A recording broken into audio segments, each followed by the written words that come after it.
नमस्कार दोस्तों, स्वागत है आपका हमारे YouTube चैनल पे। जैसा कि आप सभी को पता है कि PET का एग्ज़ाम हमारा 15 और 16 अक्टूबर को होना है। कब? 15 और 16 अक्टूबर को होना है। अब कितने दिन बचे हैं हमारे पास? हमारे पास मैक्सिमम अब 55 दिन बचे हुए हैं। कितने दिन? 55 दिन बचे हुए हैं। इन्हीं 55 दिनों में हमें पूरी तैयारी के साथ साथ प्रैक्टिस भी करनी है और रिवीजन भी करना है। इसीलिए आप सभी को अपनी तैयारी बहुत तेज़ी से आगे बढ़ानी होगी। इसीलिए आज हम आपको ऐसा टॉपिक पढ़ाने जा रहे हैं जो हमारे PET के एग्ज़ाम में बहुत ज़्यादा वैल्यू रखता है। बहुत ज़्यादा वैल्यू रखता है। क्यों? क्योंकि ग्राफ हमारा पेट के एग्ज़ाम में 10 नंबर का आता है और तालिका हमारी पेट के एग्ज़ाम पे 10 नंबर की आती है। ये दोनों मिलके 20 नंबर बनाते हैं। 20 नंबर का टॉपिक है ये। 20 नंबर किसी भी एग्ज़ाम में आपको ऊपर से लेकर नीचे रैंक तक पहुंचा सकते हैं। और पेट के एग्ज़ाम में अगर आपको 80 प्लस स्कोर करना है तो वो ग्राफ और तालिका जिसको अच्छे ढंग से आती होगी वही 80 प्लस स्कोर कर पाएगा, वरना आप 60 पे ही रह जाएंगे। इसीलिए आज का टॉपिक हमारा बहुत ही इंपॉर्टेंट टॉपिक है। इसमें हम ग्राफ के बारे में पढ़ेंगे, तालिका के बारे में पढ़ेंगे और ये जानेंगे कि कैसे क्वेश्चन हमारे प्रीवियस ईयर पेट 2021 में कैसे क्वेश्चन पूछे गए थे। उनका कंप्लीट सोल्यूशन आपको हमारे इस वीडियो में मिलेगा। अब बहुत से दोस्तों को लगता है कि ग्राफ और तालिका तो एक ही चीज़ है। सर, ग्राफ और तालिका एक ही चीज़ नहीं होती है। जब हम आंकड़ों को ग्राफ के माध्यम से प्रदर्शित करते हैं, जब किसी आंकड़ों को ग्राफ के माध्यम से प्रदर्शित करना होता है तो उसमें हम कई सारे चित्रों का प्रयोग करते हैं। जैसे इसमें हम आयत चित्र का प्रयोग करेंगे, कई जगह आपको वृत्त चित्र का प्रयोग मिलेगा। जब आंकड़ों को हम आयत चित्र या वृत्त चित्र के माध्यम से प्रदर्शित करते हैं तो वो ग्राफ के अंतर्गत आते हैं। और जब हम आंकड़ों को किसी सारणी के माध्यम से प्रदर्शित करते हैं, जैसे ये हमने कोई सारणी टेबल बना ली, कोई हमने टेबल बना दी, इसमें हमने S को 20 दे दिए या T को 25 दे दिए, P को 26 दे दिया, ऐसे करके जो हमारी तालिका बनती है, यही तालिका जो है हमारे एग्ज़ाम में इसी तालिका से कैसे क्वेश्चन आते हैं वो आगे हम पढ़ेंगे। ऐसी सारणी को ही तालिका कहते हैं। जब आंकड़ों को हम सारणी के माध्यम से प्रदर्शित करेंगे तो उसे क्या कहेंगे? तालिका। तो जब आंकड़ों को हम चित्र के माध्यम से, चित्र के डायग्राम के माध्यम से प्रदर्शित करेंगे तो वो क्या कहलाएगा? ग्राफ कहलाएगा। अब पहले दोस्तों ग्राफ के बारे में जानते हैं कि ग्राफ क्या होता है और ये कितने तरह का होता है। तो ग्राफ हमारा 3 प्रकार का होता है। कितने प्रकार का होता है दोस्तों? 3 प्रकार का होता है। कौन कौन सा? पहला देखिए, पहला हमारा होता है बार ग्राफ। कौन सा होता है? बार ग्राफ, बार डायग्राम कहते हैं इसको। इसमें जो आंकड़े हैं वो हमारे आयत चित्र के रूप में प्रदर्शित किए जाते हैं। किसमें? आयत चित्र के रूप में। ये आपको दिख रहा होगा, ये लंबी लंबी जो रेखाएं हैं ये हमारा क्या है? आयत चित्र है। क्या है ये? आयत चित्र है। जब आंकड़ों को आयत चित्र के माध्यम से प्रदर्शित करेंगे तो उसे क्या कहेंगे? बार डायग्राम, दंड आरेख भी कहा जाता है। अब अगला है हमारा ग्राफ का प्रकार वृत्त आरेख। कौन सा है? वृत्त आरेख। जब आंकड़ों को वृत्त के माध्यम से प्रदर्शित किया जाता है, देखिए वृत्त है, वृत्त में कई सारे भाग किए गए हैं और यहाँ पर हमारे आंकड़े प्रदर्शित किए गए हैं। ये हमारे आंकड़े लिखे गए हैं। जब आंकड़ों को वृत्त के माध्यम से प्रदर्शित करते हैं तो उसे क्या कहते हैं? वृत्त आरेख कहते हैं। क्या कहते हैं दोस्तों? वृत्त आरेख कहते हैं। पाई, इंग्लिश में पाई चार्ट कहते हैं। तीसरा है हमारा रेखिक आरेख। क्या है? रेखिक आरेख, लाइन ग्राफ। जब आंकड़ों को हम किसी रेखा के द्वारा प्रदर्शित करते हैं, ये देखिए हमारी टेढ़ी मेढ़ी क्या है? ये रेखा है। रेखा में देखिए आंकड़े ये दिए हुए हैं। जब आंकड़ों को हम रेखाओं के माध्यम से प्रदर्शित करते हैं तो उसे क्या कहते हैं? रेखिक आरेख कहते हैं। क्या कहते हैं? रेखिक आरेख कहते हैं। इस तरह ग्राफ कितने प्रकार के हो गए? पहला था हमारा बार ग्राफ, दूसरा था हमारा पाई चार्ट और तीसरा क्या है? लाइन ग्राफ, जिसे रेखिक आरेख भी कहते हैं। तो ये ग्राफ 3 प्रकार के हमारे एग्जाम में पूछे जाते हैं। ये तीनों तरह के ग्राफ के पे कैसे प्रश्न आते हैं, उनका क्या सलूशन होता है, कैसे हल किए जाते हैं, आगे हम उन पे चर्चा करेंगे, उनको देखते हैं।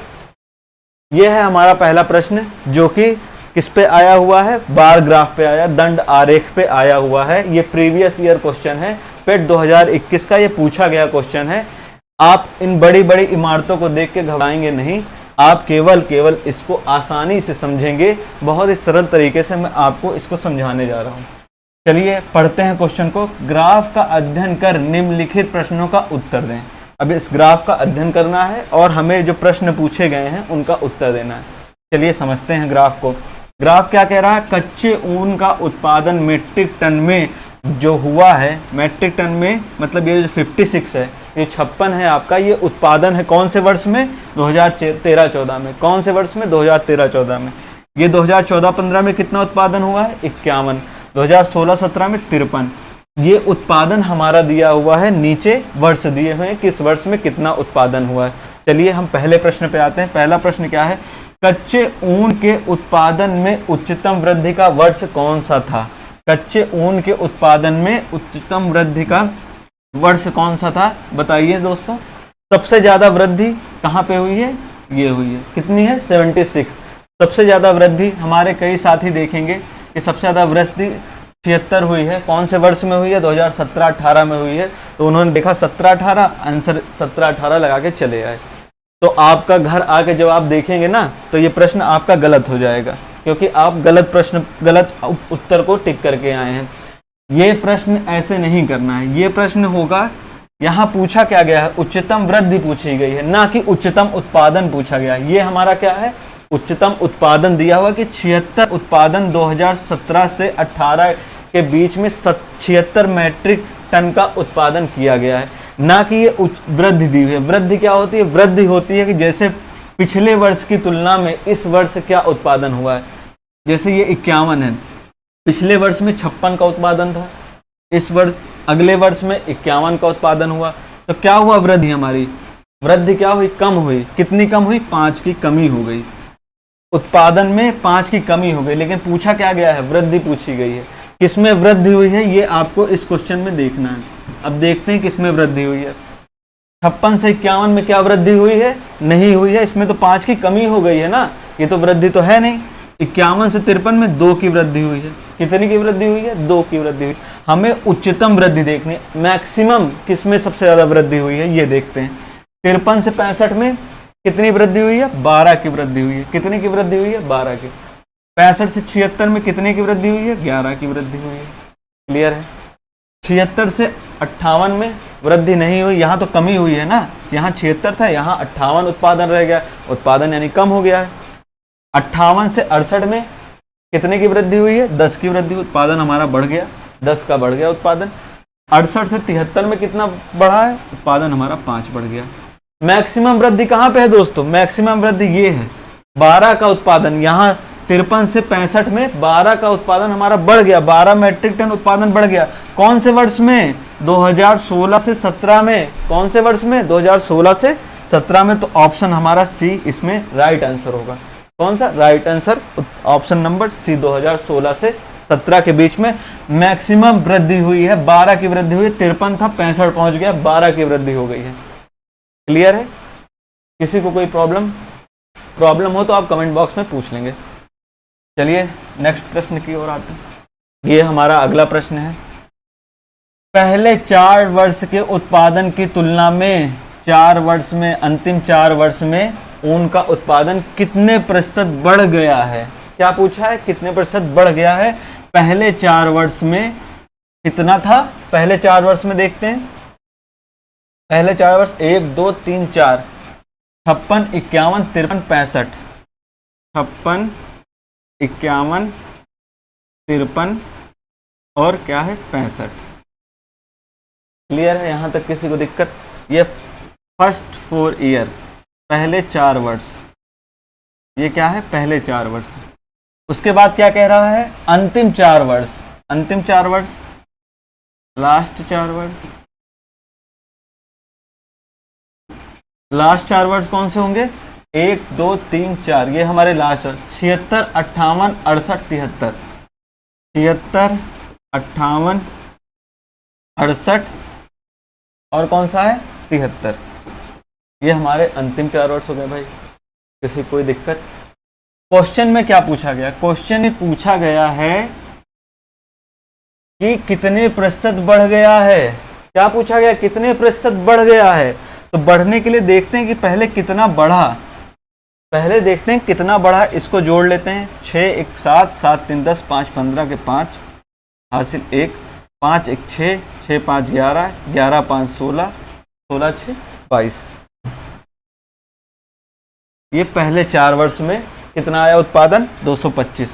अगले 4 वर्ष में देखते हैं। 8 से 14, 14 8 22, 22 3 25 के 5, हासिल 2, 7 2 9, 9 5 14, 14 6 20, 20 7 27।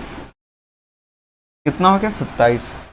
पहले 4 वर्ष में 225 था, दूसरे 4 वर्ष में 275 हो गया। बढ़ गया कि नहीं भाई? बढ़ गया कि नहीं दोस्तों? बढ़ गया है। कितना बढ़ा है? आप कहेंगे सर 225 था, ये 250 हो गया, 50 की वृद्धि हो गई है। कितने की वृद्धि हुई है? 50 की। ये 225 था, 75 बढ़ गया, यानी कितने की वृद्धि हो गई? 50 की वृद्धि हो गई। क्लियर है? नोट कर लीजिए यहां तक।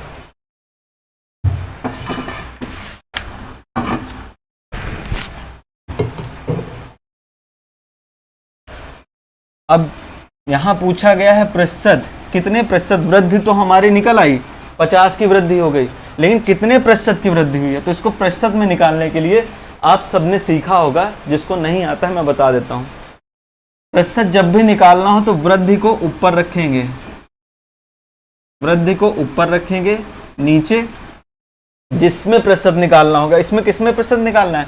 पहले 4 वर्ष में। पहले 4 वर्ष का क्या था योग? पहले 4 वर्ष का योग ये था। तो पहले 4 वर्ष, पहले 4 वर्ष बटे में पहले 4 वर्ष लिखेंगे और गुणे में क्या कर देंगे? 100। क्या कर देंगे गुणे में? 100। किसी को कोई दिक्कत नहीं।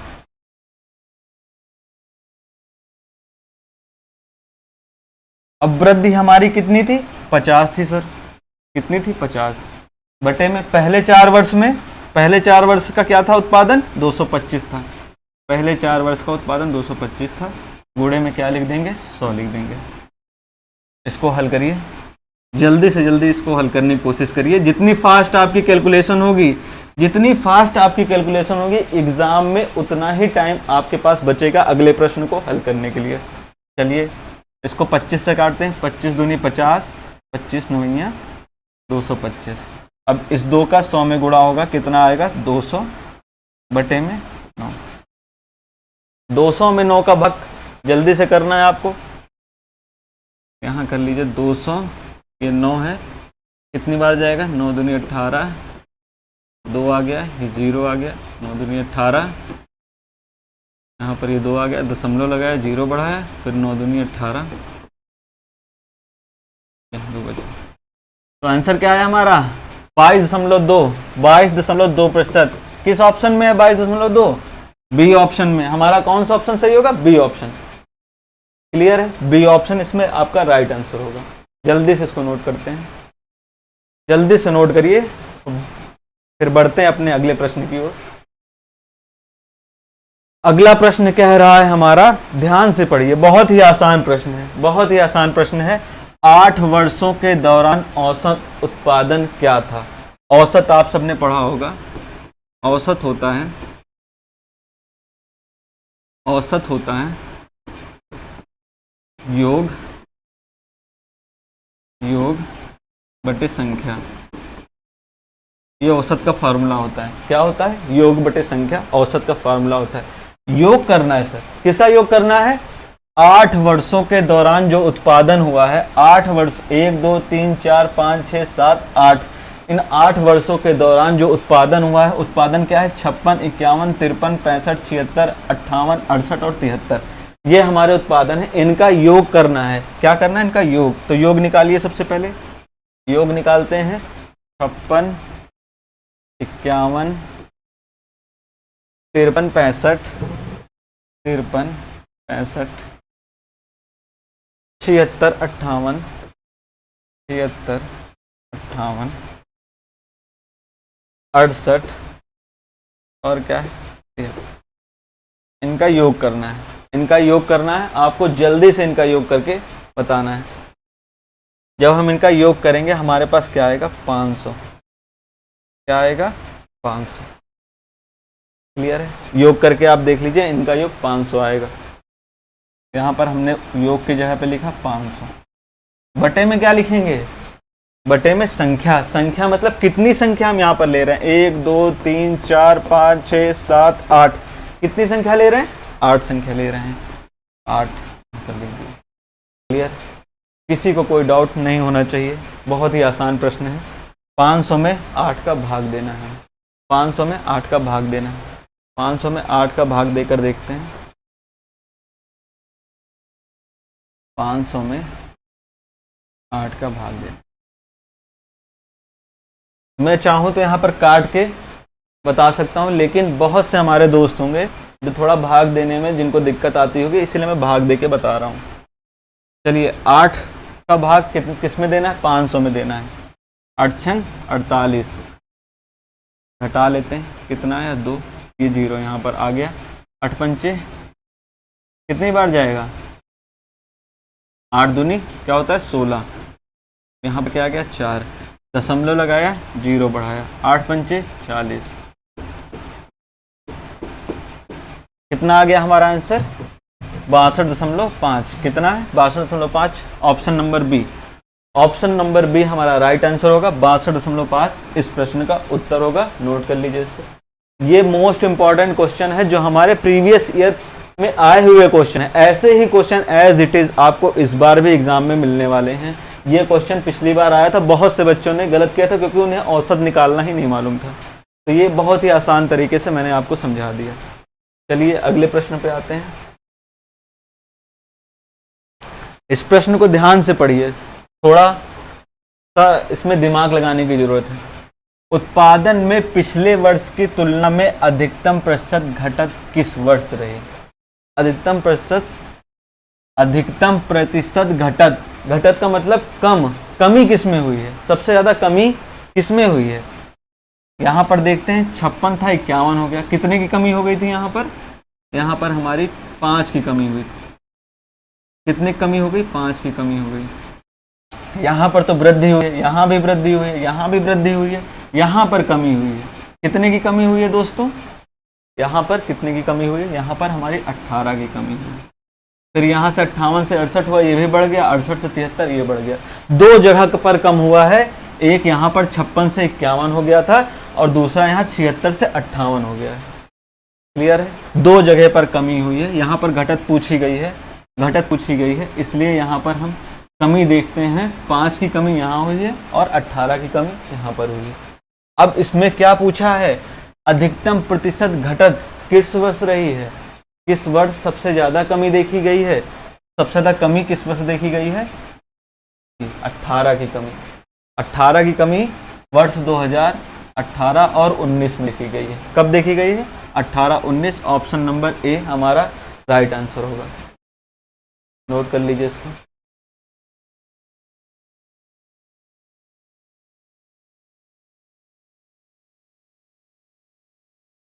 बढ़ते हैं अपने नेक्स्ट प्रश्न की ओर। बहुत ही आसान तरीके से आप समझ पा रहे होंगे। अगला प्रश्न देखते हैं। वर्ष 2014-15 में कच्चे ऊन का उत्पादन 2019-20 के उत्पादन का कितना था? इसको थोड़ा समझने की जरूरत है। वर्ष 2014 और 15 में कितना उत्पादन था? वर्ष 2014 और 15 में, 14 और 15 में कितना उत्पादन था भाई? 51 का। क्लियर है? 2019-20 में, 2019-20 में कितना उत्पादन था? 2019-20 में उत्पादन 68 था हमारा। कितना था? 68। ठीक है। अब पूछा क्या है क्वेश्चन में? 2014 और 15 में कच्चे ऊन का उत्पादन 2019 और 20 के उत्पादन का कितना था? मतलब इसमें क्या करेंगे? एक दूसरे को डिवाइड करना है हमें। क्या करना है? एक दूसरे को डिवाइड करना है। 51 और 68 को जब काटते हैं कितना आता है? 17 तियां 51 और 17 चौको 68। कितना आ गया हमारा? 3/4। कौन सा ऑप्शन? ऑप्शन नंबर डी हमारा सही ऑप्शन होगा। नोट कर लीजिए इसको। अगले प्रश्न पे आते हैं। प्रश्न कह रहा है सभी वर्षों के लिए वर्ष दर x के आयात की वृद्धि का औसत। क्या पूछा है? सभी वर्षों के लिए x के आयात का वृद्धि का औसत क्या है? अब सभी वर्षों में हम देखते हैं कि सभी वर्षों में x के आयात की वृद्धि क्या है? सभी वर्षों में हमें वृद्धि निकालनी होगी। सभी वर्षों में हमें क्या निकालना है? वृद्धि निकालना है। ये हमारा अगला प्रश्न आ गया है। इसको जो है ये हमारा नया डायग्राम है, इसको हमें समझना है। इसमें क्या है, एक्स का आयात और ये क्या हुआ, वर्ष दिया, मतलब एक्स ने जो आयात किया है 700 करोड़ रुपए का आयात किया है, 2014-15 में 900 करोड़ का, 15-16 में 1200 करोड़ का, 16-17 में 1200 करोड़ का, 17-18 में 1300 करोड़ का और 18-19 में 2000 करोड़ का आयात किया है। किसने, एक्स ने। इसमें पूछा सभी वर्षों के लिए एक्स के आयात की वृद्धि का औसत क्या है। वृद्धि का औसत पूछ रहा है, तो आप देख रहे होंगे कि यहाँ पर देखिए वृद्धि हो रही है, वृद्धि हो रही, 700 से 900 हो रहा है, 900 से 1200 हो रहा है, 1200 से यहाँ वृद्धि नहीं हुई, 1200 ही था, यहाँ 1300 हुआ, 1300 से 2000 हो गया। यहाँ पर देखते हैं कितने की वृद्धि हुई दोस्तों, 200 की वृद्धि हुई। ठीक है, 900 से 1200 300 की वृद्धि हो गई, 1200 से 1200 यहाँ पर कोई वृद्धि नहीं हुई, 0 की वृद्धि हुई। यहाँ पर कितनी, 100 की वृद्धि हो गई, 1300 से 2000 हुआ, 700 की वृद्धि हो गई। कितनी हो गई, वृद्धि। औसत मैंने क्या आपको बताया था, औसत हमने बताया था योग बटे संख्या। क्या बताया था, योग बटे संख्या। यहाँ पर देखिए औसत पूछा गया है ना, किसका औसत, वृद्धि का औसत, मतलब ये जो वृद्धि हमने निकाली है, ये जो वृद्धि हमने निकाली है इसका औसत पूछा गया है, इस वृद्धि का औसत पूछा गया है, तो इस वृद्धि का योग करना है हमें। इस वृद्धि का योग करिए, 200, 300, 0, 100 और 700, इनका योग करिए। 0, 0, 7, 5, 6, 6, 7, 13, कितना आया, 2, 3, 5, 1, 6, 7, ठीक है, 1300। कितना योग आया, 1300। तो यहाँ पर हम लिखते हैं 1300, ये हमारा योग है। संख्या कितनी है, 1, 2, 3, 4, 5, कितनी संख्याएं हैं, 5 संख्याएं हैं। ठीक है, 500 से 1300 को काटेंगे, 5 एक कम 5, 5 दूनी 10, ठीक है, 30, 35, कितना आ गया हमारा,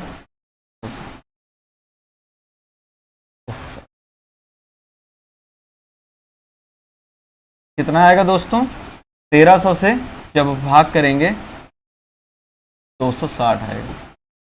ऑप्शन नंबर डी हमारा सही आंसर होगा। 1300 में जब 5 का भाग देंगे तो 260 आएगा, 260 हमारा सही उत्तर होगा। क्लियर है, तो नोट कर लीजिए। चलिए अगले प्रश्न पे आते हैं। अगला प्रश्न कह रहा है विगत कितने वर्षों तक एक्स का आयात एक्स के औसत आयात से अधिक था। एक्स के औसत आयात से अधिक था, कौन सा, कितने वर्षों में एक्स का आयात। तो पहले हमें एक्स का औसत आयात पता होना चाहिए ना, तभी तो हम देखेंगे कि कौन कौन से वर्ष में अधिक आयात हुआ है। तो एक्स का औसत आयात निकालते हैं, एक्स का औसत आयात। औसत क्या बताया था मैंने आपको, औसत योग बटे संख्या, योग बटे संख्या। अब आप बोलेंगे सर किसका योग निकालें, किसका योग, तो जो आयात हुआ है 700, 900, 1200, 1200, 1300, 2000, इनका योग निकालना है। इनका योग निकालिए, 7 और 9, 7 और 9 कितना होता है, कैलकुलेशन को बहुत फास्ट रखना है। 7 और 9 हमारा कितना होता है, 16। 16 में जब 12 ऐड करेंगे कितना हो जाएगा, 16, 12, 28। 28 में 12 ऐड करेंगे कितना हो जाएगा, 40। 40 में 13 ऐड करेंगे कितना हो जाएगा, 53। और 53 में 2 ऐड करेंगे कितना हो जाएगा, 55। क्लियर, कोई दिक्कत। आप भी ऐड कर लीजिए, 700 plus 900 plus 1200 plus 1200 plus 1300 plus 2000। Add करके जल्दी से बताइए कितना होगा, ऐड करिए।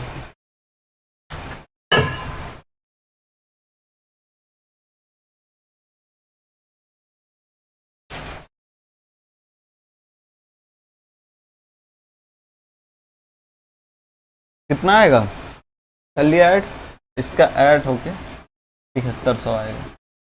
कितना आएगा, 7300। ऐड करिए ना,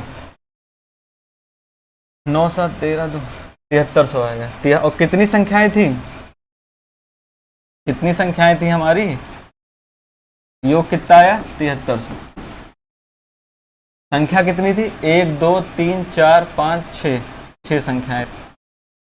कितनी संख्याएं थी, 6 संख्याएं थी। इनको भाग करेंगे जब हम तो कितना आएगा 1216.6।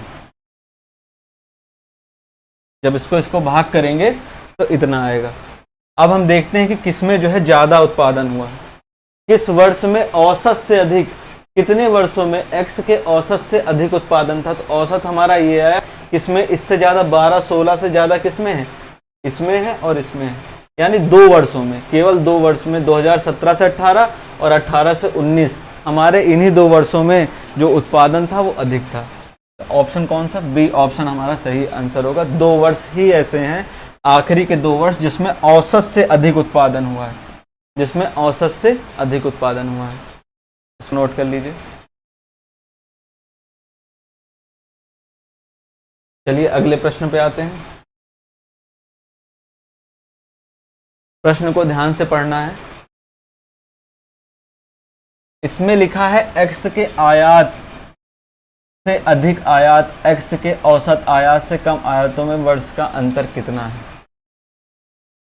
औसत क्या निकाला था हमने अभी, औसत जो निकाली थी हमारी 1216.6, कितनी निकाली थी 1216.6। अब हमें देखना है कि औसत आयात से अधिक आयात कितने वर्ष थे, औसत से अधिक वाले,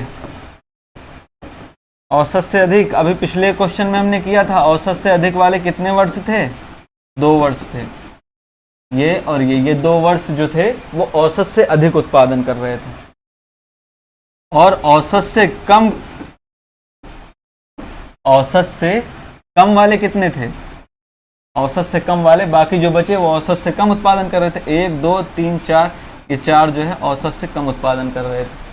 क्लियर। अब क्या पूछा है कि औसत से अधिक और औसत से कम आयात के वर्षों का अंतर कितना है, कितना अंतर है, ये 4 ये 2, अंतर कितना आ गया, अंतर हमारा 2 आ गया। ऑप्शन नंबर सी इसका सही जवाब होगा। ऑप्शन नंबर सी इसका राइट आंसर होगा। बहुत ही देख रहे होंगे आप, आसानी से प्रश्नों को हल कर रहे होंगे। कैलकुलेशन जहां पर होगी वहां पर आपको थोड़ी मेहनत करनी होगी, कैलकुलेशन में थोड़ा ज़्यादा ध्यान देना होगा, लेकिन ऐसे आप प्रश्नों को बहुत आराम से कर पा रहे होंगे, जो कॉन्सेप्ट है हमारा वो समझ रहे होंगे। अगले प्रश्न पे आते हैं। अब इसमें आपको प्रतिशत का ज्ञान होना जरूरी है, क्योंकि इसमें वृद्धि प्रतिशत पूछा गया है। प्रतिशत निकालना मैंने आपको बताया था, एक बार फिर से मैं आपको बता दूंगा। वर्ष 2014-15, वर्ष 2014-15 कहाँ, ये 2014-15 में कितना उत्पादन था, 900। कितना उत्पादन था, 900। 15-16, 15 और 16 में कितना उत्पादन था, 15 और 16 में उत्पादन था 1200। ठीक है। के दौरान x के आयात में कितने प्रतिशत की वृद्धि हुई है, कितने आयात में कितनी वृद्धि हुई है, पहले तो वृद्धि निकाल देंगे। 900 था 1200 हो गया, वृद्धि कितनी हो गई, वृद्धि हो गई कितने ज्यादा है, ये 300 ज्यादा है ना। 1200 में 900 घटाएंगे कितना आएगा, 300 आएगा। अब इसकी प्रतिशत निकालेंगे जब, वृद्धि प्रतिशत कितना है, पहले ऊपर लिखेंगे वृद्धि, नीचे क्या लिखेंगे, नीचे लिखेंगे 1200 की 900, क्या लिखेंगे 1200 की 900। तो जो हमारा जिससे निकालना होता है, किससे निकालना, बस 2014 और 15 से लगा हुआ है, से 2014 और 15 से निकालना है, इसलिए इसको हम नीचे रखेंगे। किसको रखेंगे, 2014 और 15 में कितना था उत्पादन, 900, इस 900 को नीचे रखेंगे। वृद्धि थी हमारी 300, 900 नीचे आ गया, कितना आ गया 1/3, 1/3 कितना आया 1/3। अब प्रतिशत निकालना है, प्रतिशत निकालने के लिए हम क्या करते हैं, प्रतिशत निकालने के लिए 100 से गुणा करते हैं ना, तो इसमें आप 100 का गुणा कर दीजिए। 100 का गुणा करते हैं ना प्रतिशत निकालने के लिए, तो ये आ गया 100/3। 100/3 का मतलब क्या हुआ, 33.33%। ऑप्शन नंबर सी हमारा इसका सही जवाब होगा। तो दोस्तों ये थे हमारे प्रीवियस ईयर क्वेश्चन, जो कि दंड आरेख बार ग्राफ से आए हुए प्रश्न थे। अगले वीडियो में हम आपको रैखिक आरेख के प्रश्न बताएंगे जो कि पेट 2021 के एग्ज़ाम में पूछे गए थे। इसीलिए आप लोग हमारे क्लास को रेगुलर देखते रहिए। प्रीवियस ईयर क्वेश्चन के साथ साथ आपको ऐसे कॉन्सेप्ट भी बताए जाएंगे जिससे आप प्रश्नों को बहुत ही आसान तरीके से कर पा रहे होंगे। तो मिलते हैं आपसे अगले वीडियो में, जिसमें हम इसका कंप्लीट आगे के जो भी क्वेश्चन हैं उनको बताएंगे, उनको साथ में करेंगे। तब तक आप इन्हीं क्वेश्चनों की प्रैक्टिस करिए। धन्यवाद।